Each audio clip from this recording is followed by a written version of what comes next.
You may be seated.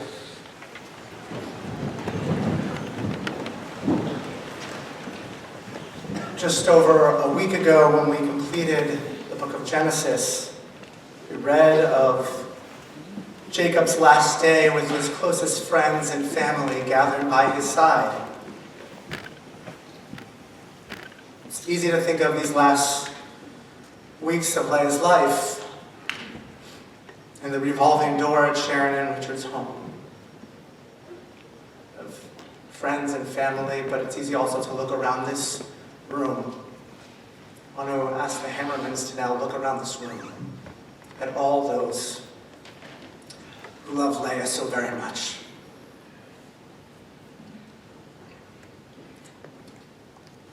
Leah has a special place in my heart, not just as a Carrigan. I met her when I was 15 years old, the first Shabbat that I spent at the Hammerman home in Toms River. When I was sleeping over, she and Rebecca were quick to send me to the dungeon in the basement. But then and now, the one constant in her life was her smile, her joy. And that's what we celebrate. Each and every year, right before Rosh Hashanah, she would send a check into Bethel, no matter what her financial limitations were or were not. And she would write a note on that check, in honor of the babies born this year. That she loved children, dedicated her life to not just educating them, but would hang out with them at Kiddush. They brought such joy to her life, and she brought joy to theirs. When I would pull my own children aside during Shabbat services and yell at them when they were lunatics, she would yell back at me and remind me, it's not easy being a rabbi's kid. And yet, maybe because she was the only rabbi's kid who didn't become a rabbi in the Hammerman home, maybe because she was the smart one, but really she became the rabbi to the rabbis. She understood what this life meant, and often was somebody I could call on and rely on as a friend, not just as a congregant, when I needed somebody to talk to. We think of her smile and we think of that joy. And we know that this world is a little less joyful without Leah here to bring joy to others. So this morning we sing and we cry and we laugh and share stories to memorialize her and remember her. To comfort Richard and Sharon and Eitan and Yael and Rebecca and Josh and all who were touched by her, all of us. But in doing so, we keep Leah forever in this world and forever in our lives, fulfilling our promise of Tei Nishmata Tzorah B'Tzorah Chaim. For her Jewish identity was deeply a part of Leah's soul. She loved to sing, she loved to daven, she loved this space. It's fitting that we remember her here. She would always sit over there with her pocket-sized Sim Shalom. No matter where she was davening, she would bring that with her. Or she'd be up here reading Torah so efficiently, as we say. We honor her memory and link her life forever with the people of Israel and the eternity of God. And we ensure that her soul is forever bound up in the bond of all of our lives. Amen.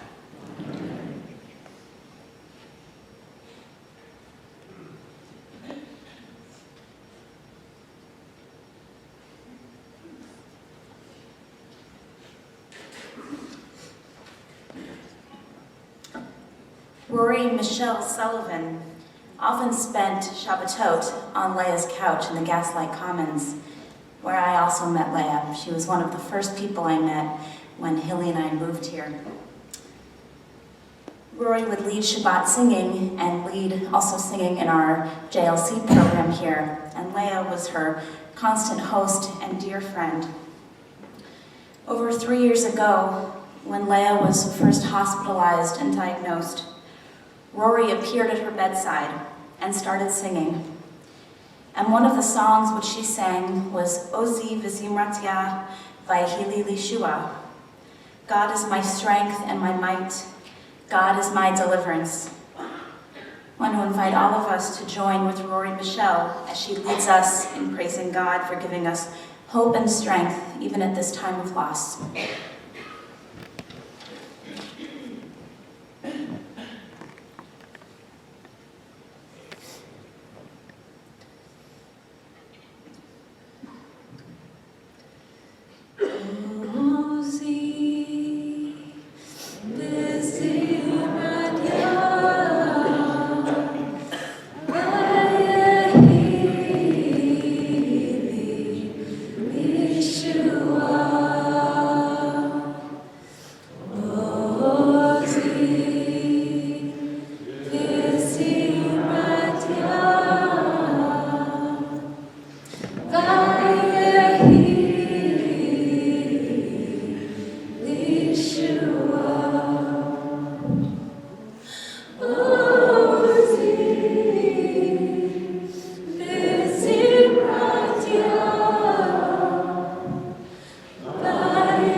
This is my prayer to you, my God.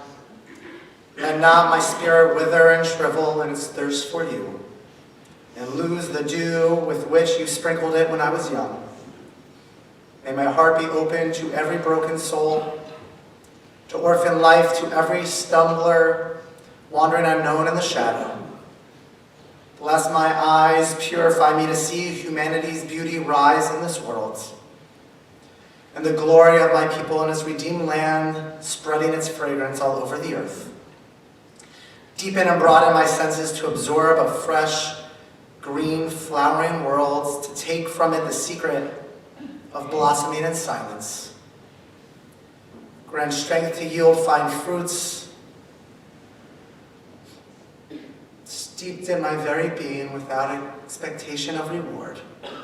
And when my time comes, let me slip into the night, demanding nothing, God, of humanity or of you.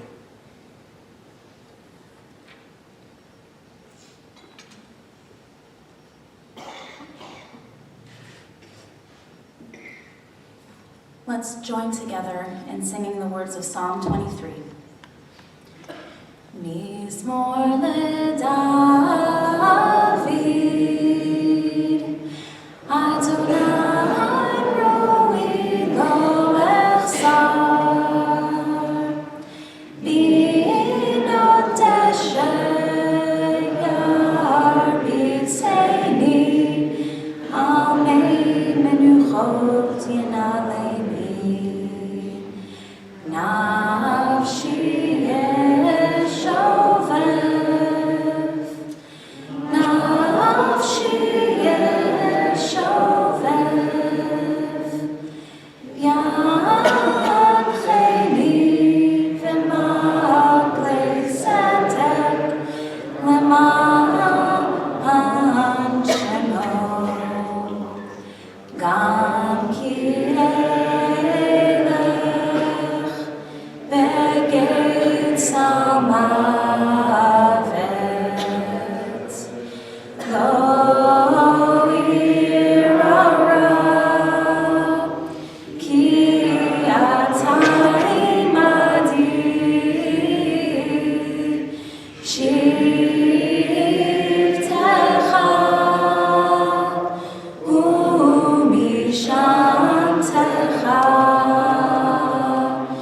shivtecha umishantecha, hema yenachamoni,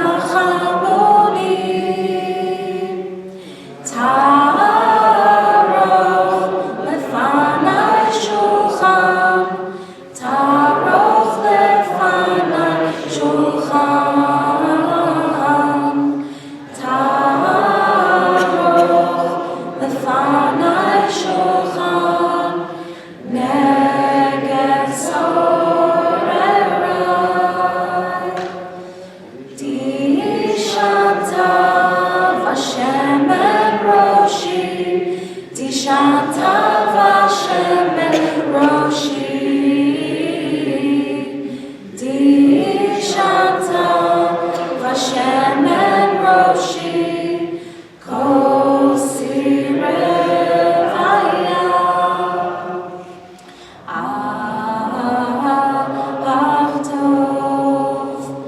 Ach tov v'chesed, yirtefuni,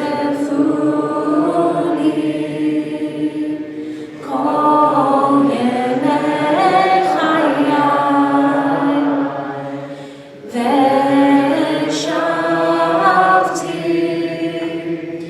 v'shavti beveit Adonai, v'shavti beveit Adonai leorech yamim. Yanai nai nai nai, yanai nai nai nai, yanai nai nai nai nai nai nai, yanai nai nai nai, yanai nai nai nai,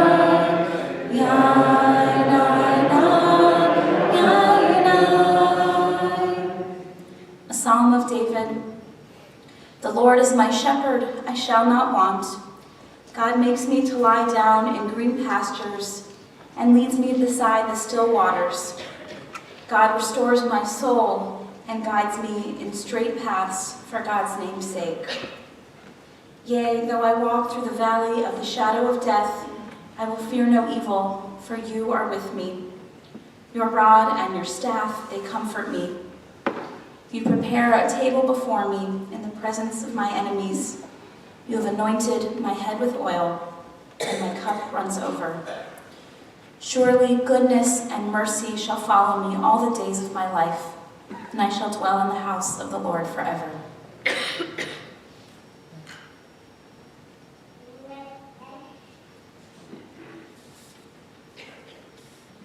I want to share a few words from Prague, from Rabbi Ron Hofberg, Dod Ron.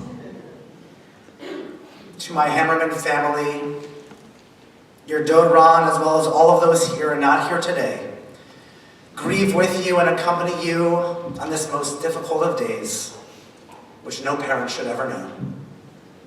I warmly recall 40 years ago when days after Leah's arrival into our lives, your lives, I was privileged to be at her naming and then watched her grow through childhood, bat mitzvah, and teenage years into an incredible young woman.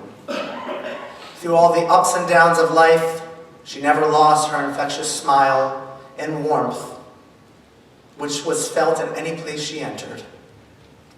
Her expansive kindness embraced all who came in contact with her, as you have heard, are hearing, and will continue to hear, just how much she meant to so many friends, family, colleagues, as a teacher to her students, her fellow congregants, and so many in the many worlds around the world, from Israel and Toms River to South Orange, Caldwell, Harrison, Manhattan, and anywhere touched by the Hammerman family.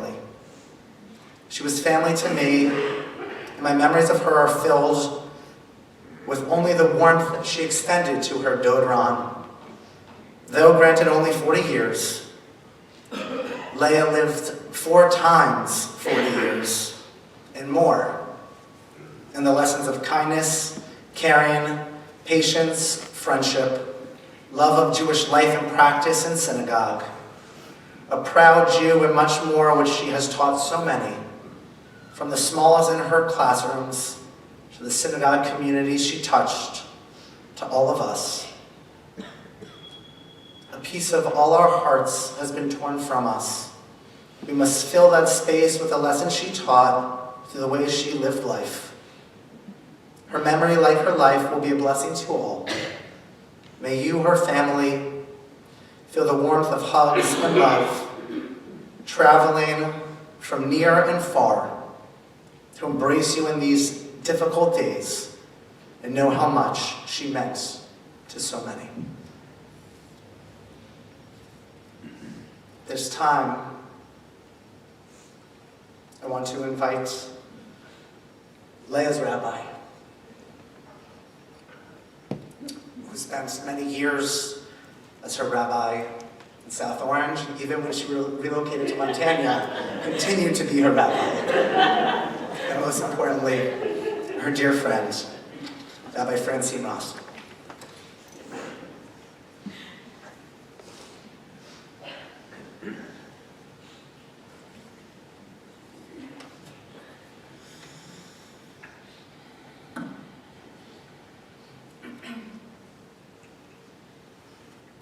I'm honored to stand before you today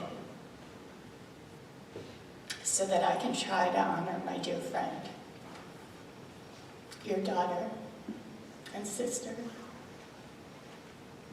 niece, cousin, aunt, our teacher, and our friend. Leah did not receive many honors or recognition for who she was in this world. And I hope today that we are able to express the many ways we were all blessed to share life and love, friendship, and community with Leah. I'd like to start by asking you to raise your hand if Leah ever helped you in your life, gave you assistance or support. How many of us were blessed in our lives by Leah's gifts of generosity? I want them to see. And now I'd like to ask you to raise your hand if you were able to help Leah in her life during her 3-year battle with cancer, or any time when Leah needed support or needed a friend. As she blessed so many of us, we were given the opportunity to repay her generosity with the opportunity to care for her, to support her, and to be there with her. Throughout her life, Leah encountered many different challenges and struggles. Life was not easy for Leah. Cancer provided the greatest challenge in the last years of her life. While many doors were closed to Leah, each time a door closed, she would find another door to walk through. and another opportunity to give of herself and make an impact on her community. Every time she met a challenge, she adapted to the new circumstances and looked for new ways to express herself and live her best life. When we picture Leah, many of us see her walking. She was always moving. Some of this was Spielkes, and what I've heard of the Hammerman impatience. Most of it was her desire to be outside, to feel the power of her body moving across the earth, free and independent. She walked parks and forests, across beaches and the South Mountain Reservation, down the streets of Yerushalayim and the streets of South Orange. When Leah was too tired or in too much pain for a long walk, she took a short walk. When it was too much to go outside, she walked in the halls of her building. Leah savored the gifts of nature and the gift of her own strength. Losing the ability to walk was a cruelty of cancer that was difficult to watch in her last weeks of life. She didn't know that December 30th would be her last day of walking, and if she would have known, we're all certain she would have spent her last day of walking on the beach. She didn't make it to the beach, but she was at home with her parents, who honored her need to keep her moving with assistance from the bed to the wheelchair, touring the rooms of the second floor, even going outside on that sunshiny Sunday to sit surrounded by friends, enjoying the blue sky, the crazy warm breezes on her face, and the sun on her head. When I was asked by a friend to describe Leah in a few words, I immediately thought of one: heart. She had a strong heart that allowed her to fight stage 4 metastatic lung cancer for over 3 years. And she was all heart. She shined from within. Leah was a resource of love and compassion, powering her approach to everyone she met, especially children. Leah loved and understood children with an intuition many of us relied upon. It's what made her such a good teacher in the eyes of her students and their parents. Leah could explain our children to us, help us better understand, help us be better parents to them. And she taught our kids to be compassionate caregivers through her example. One of her JLC first grade students, Dahlia Friedman, is now a madrich at Shari Tefillah, Israel. And she said she tries to be as compassionate toward the students as Leah was to her and her classmates. Leah stood on this bima just a few weeks ago to celebrate Elias Michaelis becoming bar mitzvah. Only a few days out of the hospital, weak and struggling, Leah insisted on going to Bethel for what was her last Shabbat in this sanctuary. She wanted to be here for Elias and for Ellen and for Bethel and for the experience of Ruach Shabbat. For my son, there was no greater honor than having Maura Leah fly to Montana to be at his bar mitzvah so she could read Torah and joke with him about his own Torah reading speed. Leah loved children. She could play with them and speak their language. She could comfort them and celebrate them in all their vulnerability and courage. Maura Leah was the one whom kids went to if they needed a hug or a listening ear, if they were sad or anxious.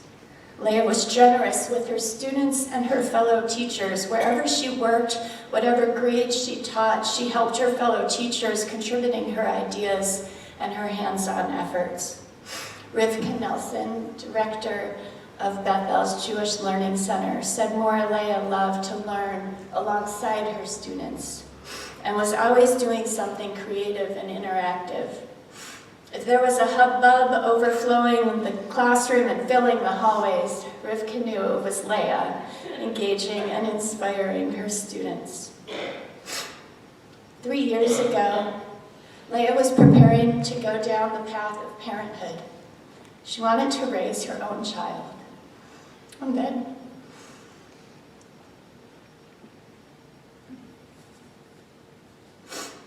then she was diagnosed with cancer. She would have been an amazing mother.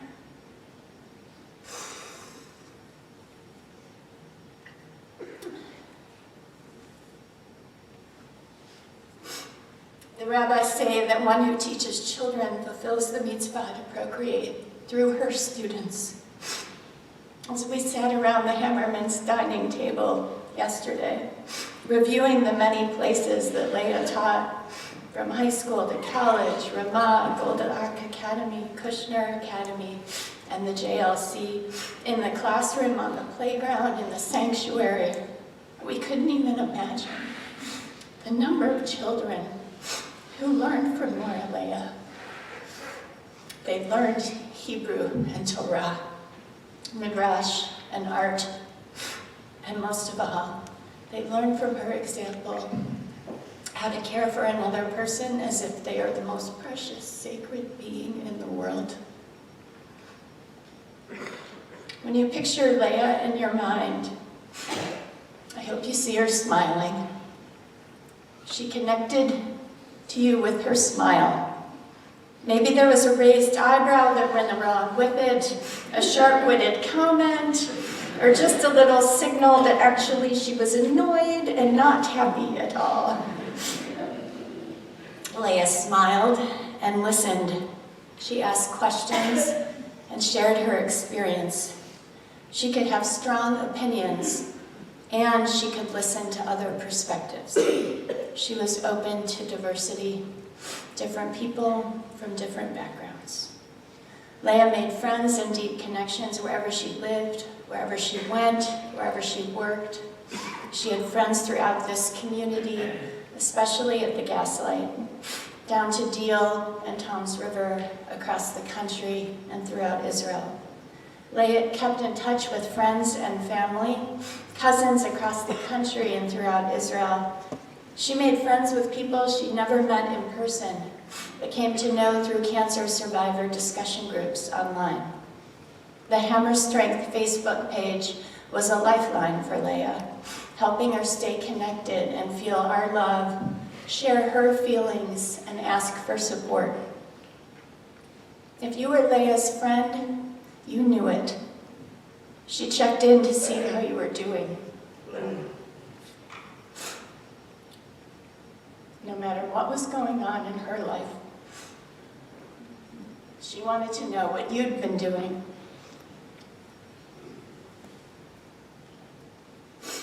She asked about your kids' accomplishments and struggles. She wanted to share her life and her dreams and her struggles without seeking pity, just strength and affirmation. She signed off one Facebook post from your cancer-exhausted friend who is inspired by all of you and your strength. I hope we cheered her on. I hope we supported and loved her as much as she did us, because she deserved it.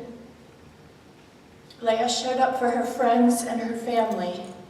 She was so proud of Yael's and Eitan's accomplishments, so proud of her nieces and her nephew. She showed her love with perfect presence that were playful and spoke to your interests. Leah also showed up for the community. Just here at Bethel, she helped create and maintain the garden. She was a regular morning minion, volunteered at the food pantry, took late night shmirah shifts with the Chevra Kadisha, because she didn't sleep much anyways. She read Torah and Haftarah very quickly, and she tutored B'nai Mitzvah kids. Leah lived a life that mattered. She mattered.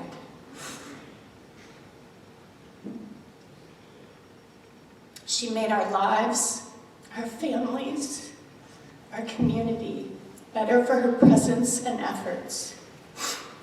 We made sure that Leah was not alone during her last days on hospice care. We visited her, told her stories, shared memories, sat in the sunshine with her, held her hand, sang to her, loved her. We blessed her with our presence as she blessed us with hers. Leah will be kept alive in this world when we remember her and do good in her honor. During this year of mourning, I encourage you to take on a commitment in Leah's memory. Volunteer and show up to help others. Be a loving friend. Stay in better touch with your friends. Stay in better touch with your family. Sit more and listen more. Go for long walks. Visit the ocean and remember her. On January 5th, I started Daf Yomi in her honor.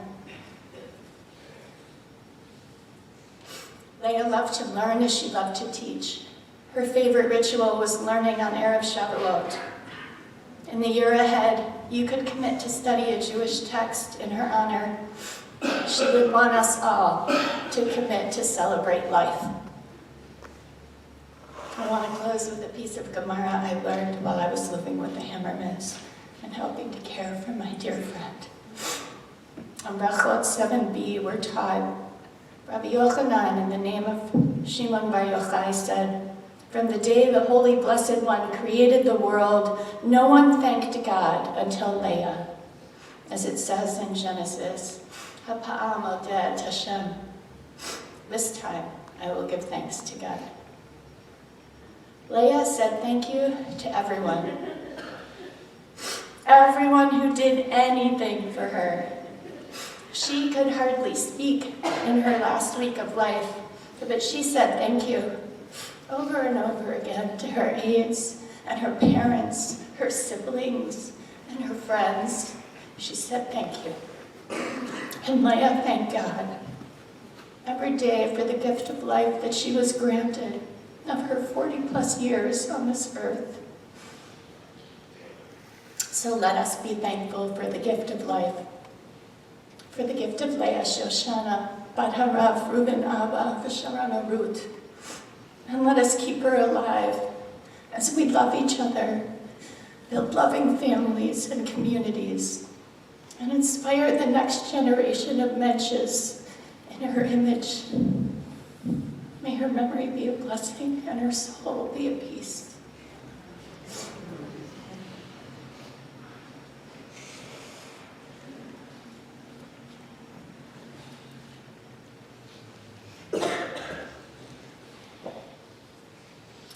I want to invite forward Joel Cohen, a friend of Leah's since nursery school when they first met at Carnation B'nai Israel Nursery School.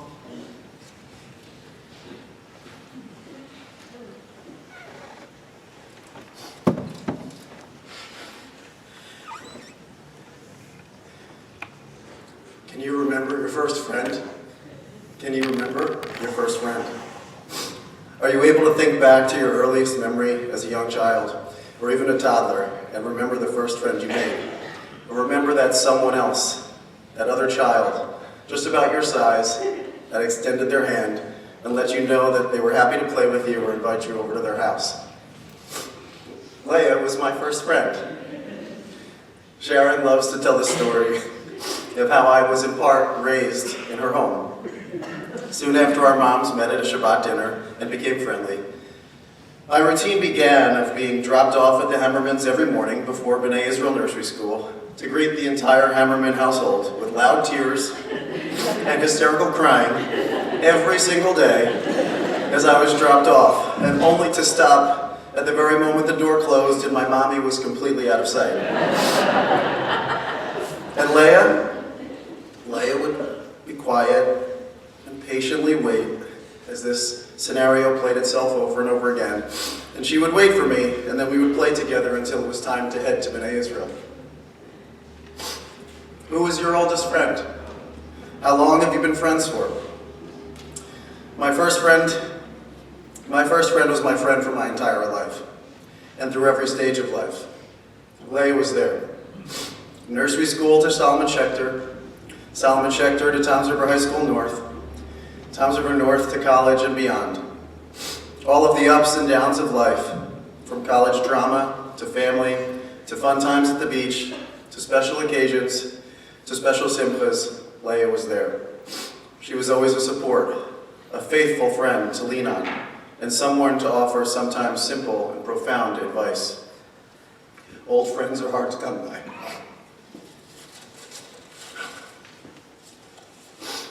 Old friends are hard to come by. As old friends, we always picked up right where things were. No matter how much time passed or various life changes occurred, we could always pick right up where we left off. With Leah's silly mishaps or our personal struggles, two buddies with a few important shared joys and ideals: a love of Judaism, teaching and nurturing children, quiet time in synagogue, the Jersey Shore, family, appreciation of beautiful Chazan Hashem melodies, being outdoors, and schmoozing with those that you care about most. And with old friends, there's a different kind of comfort. There's an unspoken understanding. Sometimes an understanding of the difficulties that life throws at you, and an understanding of the respective challenges we endured and the unique strength that we upheld. There's no question Leah had her challenges. Mathematic calculations, right? Automobile navigation, just to name a couple. Oh, the hours and the hours on the phone with Leah when she was in Monmouth trying to explain algebraic equations over the phone. And this was before Skype, before FaceTime, and the ability to share a computer screen to actually show how you could do these things. And Leah definitely tested the capabilities and the state-of-the-art of the OnStar support system and support team with her driving. But through every challenge, Leah never stopped trying and never let her frustration take over more than a moment's pause. Frustration never ruled her life. She always continued to greet everyone that she met with a smile, b'sever panim yafot. And she had the ability to laugh at herself and love to laugh at the silliness within her and finding it in the world around her. Her bright, rosy cheeks, teeth shining smile, this was how she was. This often was her connection point to so many of us, and particularly so many of her students. And through her connection, she was able to impact us and teach us so much, to student, to adult, and to friend alike. I also believe that her ability to smile at the world was a true sign of her strength, a strength that would not truly be shown or tested until over 3 years ago. This strength was truly shown to me during her first year of diagnosis, when we had an afternoon together in Long Branch. She seemed to have a clarity about her situation, about what was important to her in her life, and the path that was placed before her. This Leah, this clarity was beautiful. It was real. Leah inspired me and so many on how to face life head on, how to face the unfaceable with love, with faith, and with strength. Leah had to face the most difficult questions square in the eyes. And this is when she showed her true strength, the strength that those who knew her so well always knew she had. I was fortunate to spend time with Leah on 2 of her last Sundays. Things had changed and she was surviving. Yet when we sat together, all was the same. Two friends catching up, a few laughs, her rosy cheeks, a smile, and picking up right where we left off. Can you remember your first friend? Today, I remember my first friend, whose love, faith, devotion, and simple loyalty never once changed. Never once wavered, never changed, since our mornings playing together on the floor almost 40 years ago. May you continue to smile down on us, Leah, and may we always hear your giggles and your laughter.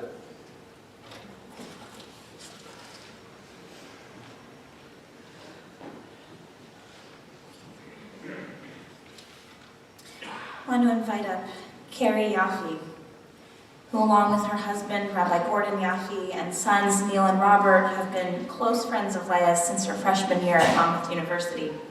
Their continued support and friendship to Leah and to the whole Hammerman family has been a source of blessing.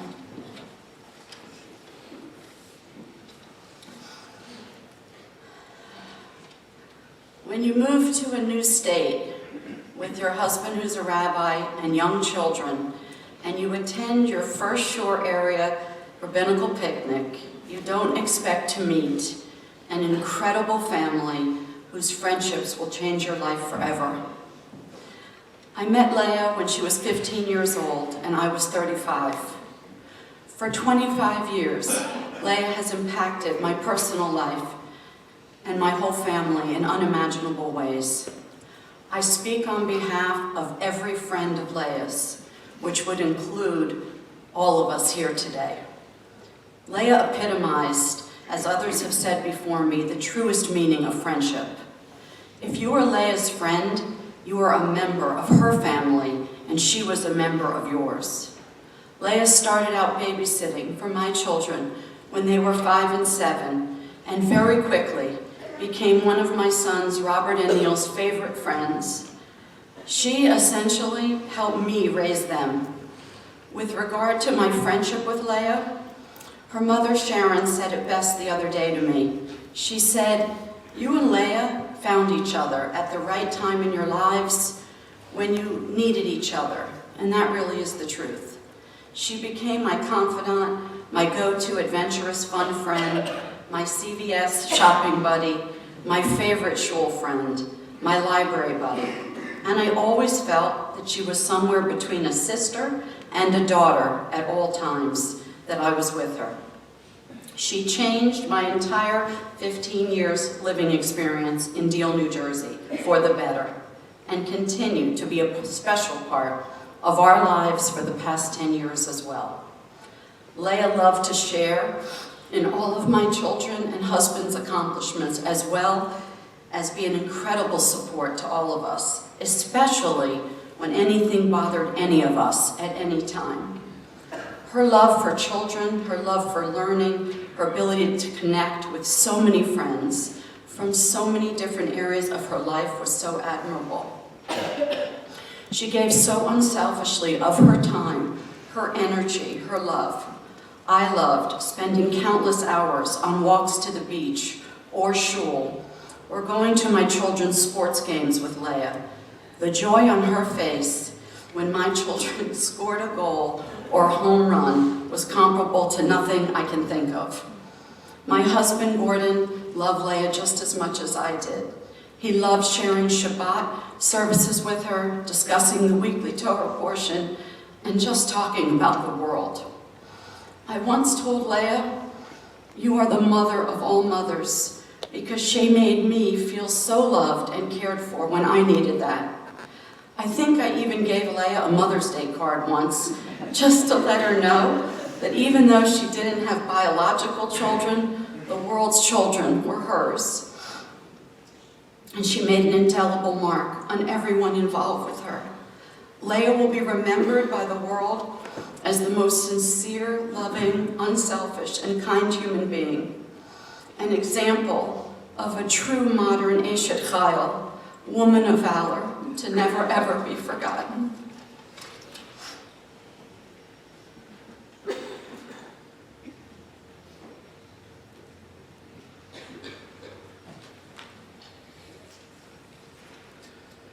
Finally, I want to invite up Leah's beloved brother and sister, Eitan and Yael.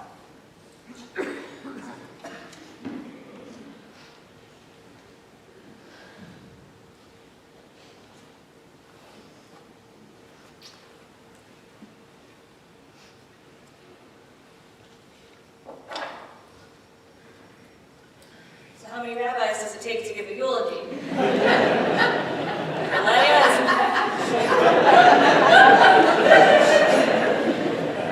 as many as it takes, we'll give her. As Leah's younger sister, I had the privilege of being her first student, and she taught me innumerable life lessons. Leah taught me to say Ishkabibble when she was brushing my hair and there were knots. She taught me to read Babysitter's Club and Sweet Valley Twins and our favorite book, The Little Gymnast. Leah taught me how to do a cartwheel, and she taught me not to do cartwheels in hotel lobbies. Whoops. Leah taught me to close my eyes while reciting Friday Night Kiddush, because if I did not, either she or Eitan would make me laugh. That was the game. As others have said, she taught me to read Torah efficiently, and Haftorah even more efficiently, because no one really wants to listen to it anyway.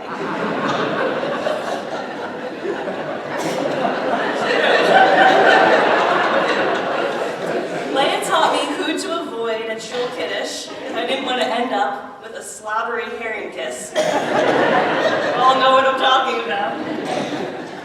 And she taught me to eat sneaky snacks on Shabbat afternoon. Leah taught me to love the beach and to always wave hello and goodbye to the ocean. She taught me that Barbie doll heads and limbs were removable. Leah taught me to turn our huge, color-blocked living room carpet into a massive obstacle course with fire and water and pee and blood that we had to navigate across carefully in order to reach safety. She taught me how to live in the imaginary world of children and how to play creatively at their level with boundless energy. Leah taught me how to teach. Leah believed in showing up and being there for others. She was much more likely to show up at morning minyan than her rabbi siblings, though I guess she showed us now. When Leah first got sick 3 years ago, there was a big baby boom among her friends in South Orange. And she felt terrible that she had fallen so behind on giving baby gifts while she was sick. But that's Leah, always thinking of others, even when things were hard for her. Just as she showed up for others, her friends have shown up for her again and again, and she was never alone the whole time that she was sick. Leah weaved community, and she collected incredible friends. When we were kids, she let me play with her friends, even though they were 5 years older. Thinking back, I realized that some of those games may have put me in danger. Like the time that she and a friend put me in a blanket and swung me side to side like it was a hammock. More recently, whenever I visited her at Gaslight and we sat by the pool or in the common room, she would somehow know everyone who came by, schmoozed with all of them, and especially with the kids. She collected the most special people as her friends wherever she went, and she was always happy to share them with me. And I feel like I have an instant connection to many of them and to many of you, her dear friends, even if I don't really know you. The Einei Leah Rakot, and the eyes of Leah were weak. Like her biblical namesake, Leah was an unsung hero in shaping the Jewish people, and like the matriarch, Leah had weak eyes. She got glasses at 2 years old and was basically blind without them. And yet she always found her own Leah ways to compensate. So while her eyesight may have been terrible, she had the most incredible sense of smell. I walked into her bedroom a few weeks ago when she was already in hospice care and declining, and the first thing she said to me was, "Did you just eat onions?" And I had, in fact, scarfed down an everything bagel with garlic and chive cream cheese on my way from the bus into the house. Keshoshana bein hachochim, ken rayati bein habanot. Like a rose among thorns, so is my beloved among the young women. Many things, as we've heard, did not come easily to Leah Shoshana, Shoshana Leah. Many were her petals, but also many were her thorns. Math, sense of direction, bureaucracy, paperwork, writing progress reports, technology, navigating New York City, lung cancer, and brain tumors, all thorns. She had dreams that weren't met, trips that weren't taken, thorns. And yet, despite her weak eyes and her thorns, the life she crafted for herself was truly remarkable and uniquely her own. When I was pregnant with my younger child, Shai, Leah's dear friend Ambika, who's here today somewhere, was pregnant as well and due at the same time. Leah was her on-call person to take care of her older child when she went into labor. Leah told me that Ambika asked her about me, who is her Leah? Meaning, who would I call in the middle of the night? And it was Aunt Randy who's here somewhere. Who would be there for me when I needed someone in a pinch? I haven't stopped thinking about that phrase since, her Leah. So many of us were blessed to call Leah, my Leah, our Leah. May Leah's memory inspire us to be that person for each other, to answer the phone in the middle of the night, to make new friends and keep the old, to teach each other and learn from each other, to believe in the world of children, to show up for each other, and to weave community. Leah was born during an actual hurricane, Hurricane David, and she leaves us now with a hurricane of tears behind her.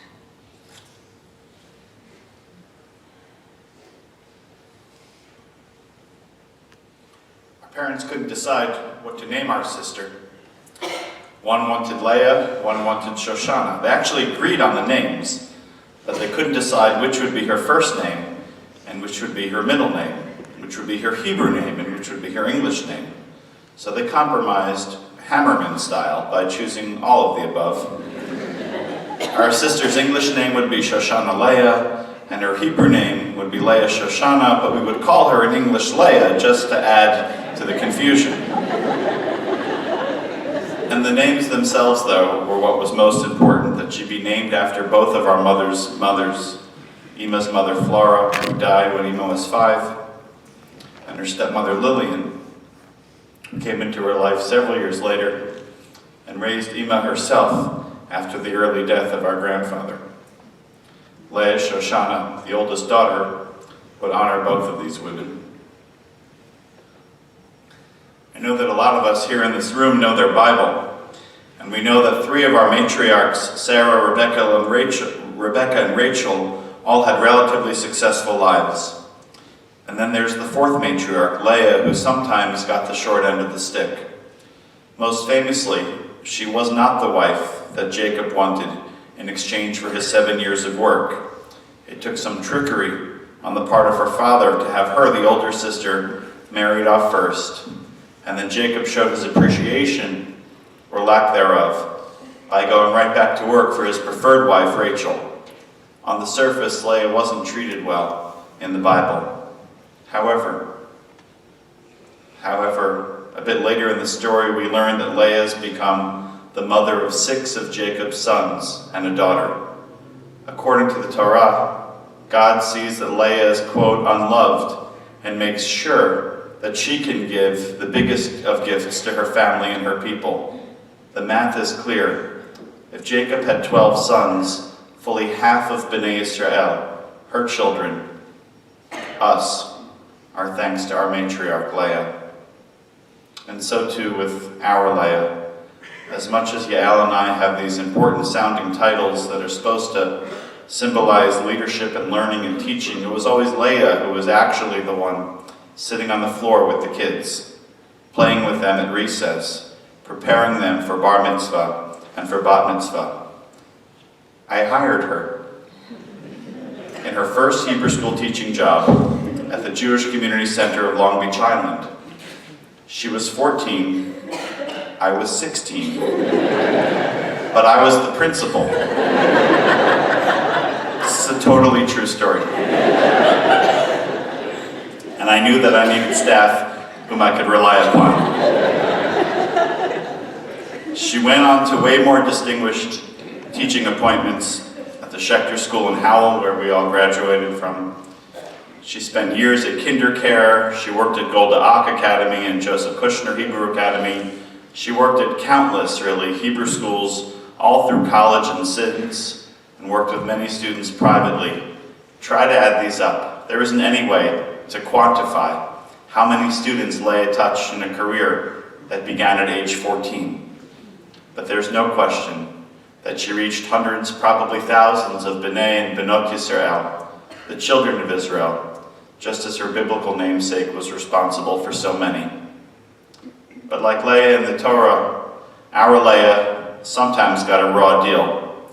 Like the time that our Abba somehow was given the responsibility of taking her for a haircut at the former Jerusalem Hilton Hotel. She came back with less hair than I have. It wasn't a pretty scene, but she didn't seem to mind wearing a hat for the rest of that summer. Leah would often walk home from day camp in Jerusalem, or she would try to walk back to our apartment and get lost every single time. Random, kind-hearted Israelis would find her in the neighborhood and, in extreme acts of kindness, walk her all the way home. Thank God she knew the address. I admire our parents for wanting us to learn our way around, but it never quite seemed to work out. And things got more serious when Leah first started driving. She was a very careful and cautious driver, but to be safe, our parents were among the very first to install OnStar into Leah's car. Maybe you remember the commercials. They showed the OnStar representative making you hard-to-get dinner reservations or helping you out if you had a flat tire. But what you may not know is that OnStar, pre-GPS, pre-cell phones, would help you get places if you were lost. You just had to push that little button, and they would stay on with you for your entire ride. You could even call them again to get back home. No limits. Anytime, anywhere. Do you remember how GM almost went bankrupt? She may have played some role in that part of the story. And finally, there was apparently a drug problem at Toms River High School North, but what did any of us know? One day when Leah was a senior in high school, there was an unannounced police raid at the high school for real. They waited for all the students to be in class, and a major force of police officers, including, and this is important, drug-sniffing dogs, came into the building. The police dogs went up and down the hallways, figuring out which of the students' lockers needed further investigation. But the bad kids in the school were smart enough to store their contraband in their cars in the parking lot. So all of the drug-sniffing dogs went outside and inspected every car too. And they hit on one of them. Multiple dogs did, all stopping at one car and really going crazy, giving the signal that they had found something.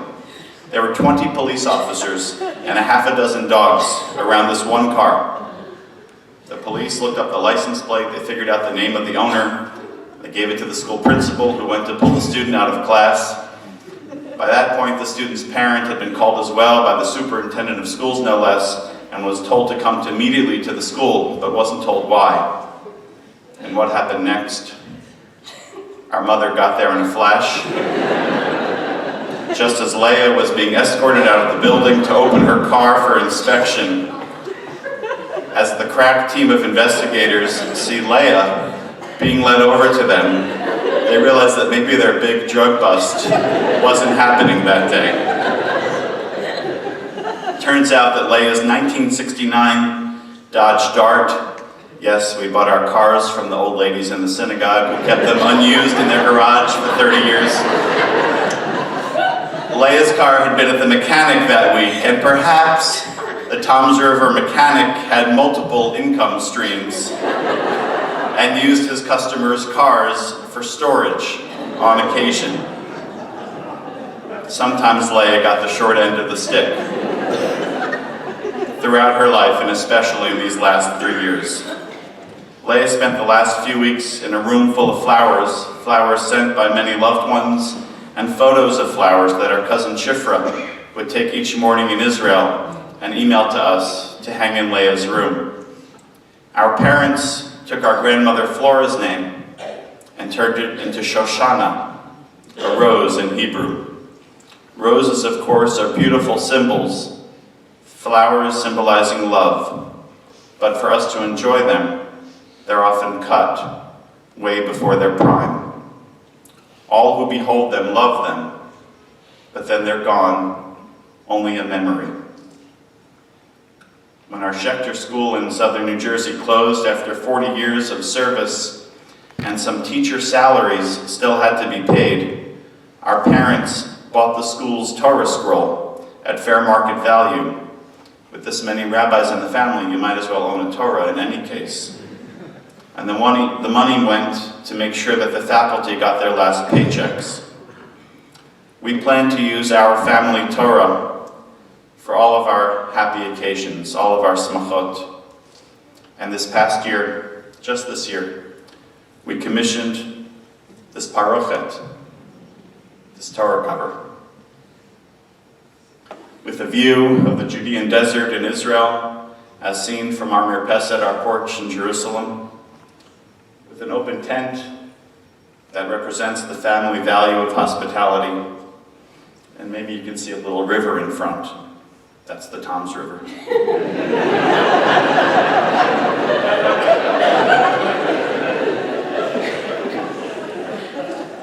And here on the back, we just have to add the Shoshana, the rose.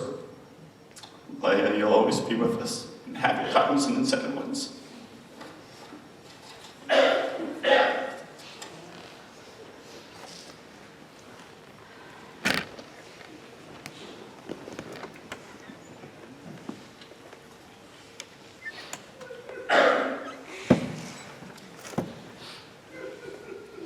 I want to invite Cantor Jason Kaufman forward. Cantor Kaufman had his student pulpit in Deal when Leah lived there, and she became good friends with him, taking him under her wing. Leah rarely lost friends. She just added more and more new ones, as we've heard. And while many visited her recently when she could no longer go out, friends came to sing with her, reminisce with her, and Cantor Kaufman came from Washington, D.C. to be with Leah. And so he pays tribute to her now by chanting the El Malei Rachamim prayer, God who is filled with mercy, and has mercifully relieved Leah of her pain and suffering. I invite you all to rise for the prayer.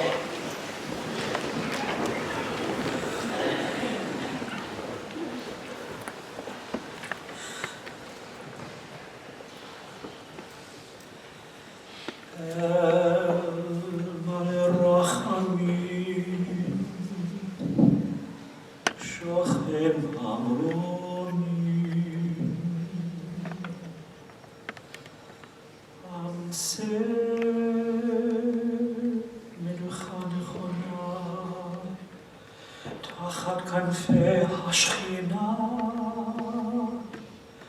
עם קרושים טהורים, כזוהר